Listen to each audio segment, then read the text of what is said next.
Hey Leute, willkommen bei Klasse Deutsch. Heute knöpfen wir uns den Dativ vor, das indirekte Objekt. Was ist das? Wann benutzt man ihn? Und warum heißt es dem Mann statt den Mann? Bleibt dran, in ein paar Minuten checkt ihr den Dativ komplett. Und nun kommen wir zum Thema Dativ.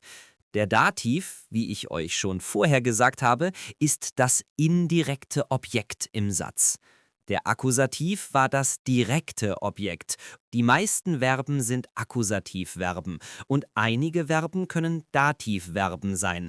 Es gibt einige akkusative Präpositionen, einige Dativpräpositionen und einige Präpositionen, die bei beiden Fällen vorkommen. Ein weiterer Punkt: Die Artikel im Dativ unterscheiden sich, und zwar deutlich, von den Artikeln im Nominativ. Wir hatten schon die Nominativartikel, eingeteilt in Definit- und Indefinitartikel. Für maskuline Nomen Definit der, Indefinit ein. Für feminine Nomen Definit die, Indefinit eine. Für neutrale Nomen Definit das, Indefinit ein.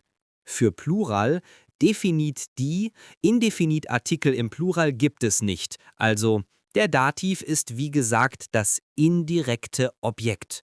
Und nun kommen wir zu den Artikeln. Im Akkusativ war alles gleich wie im Nominativ, außer dem Maskulinum.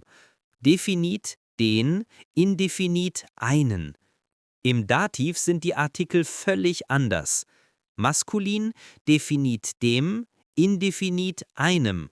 Unterschied: Akkusativ endet auf en, Dativ auf em. Feminin Definit der, Indefinit einer. Neutrum Definit dem, Indefinit einem. Plural Definit den. Indefinite Artikel im Plural gibt es, wie gesagt, nicht. Und nun zu den Negativartikeln. Kein im Dativ. Maskulin keinem, feminin keiner, Neutrum keinem, Plural keinen. Das sind also die Dativformen der Artikel. Nun kommen wir zu den Präpositionen.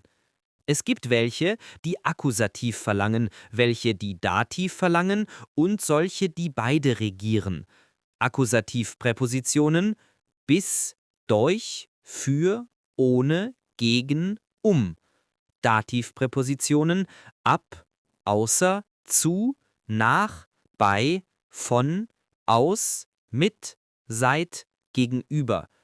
Wechselpräpositionen, also Akkusativ, Dativ, in, an, auf, neben, über, unter, zwischen, vor.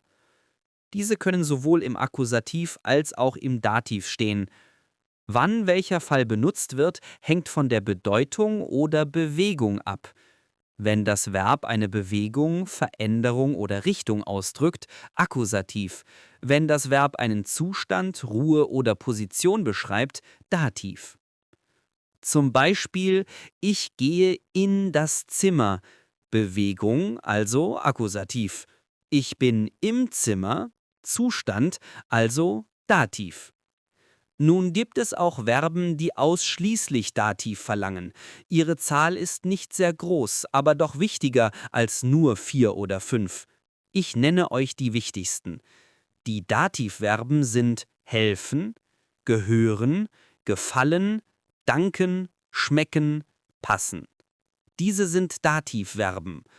Beispiele: Er hilft der Frau. Helfen ist ein Dativverb.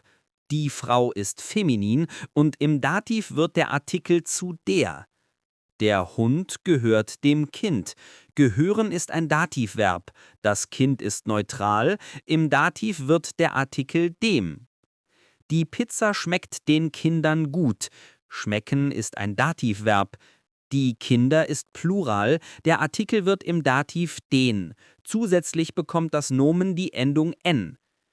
Das Buch gehört dem Mann. Gehören ist ein Dativverb. Der Mann ist maskulin. Im Dativ heißt es dem Mann. Aus dem Verb erkennt man also, ob ein Satz einen Dativ braucht. Und dann verwendet man den passenden Artikel und die richtige Endung.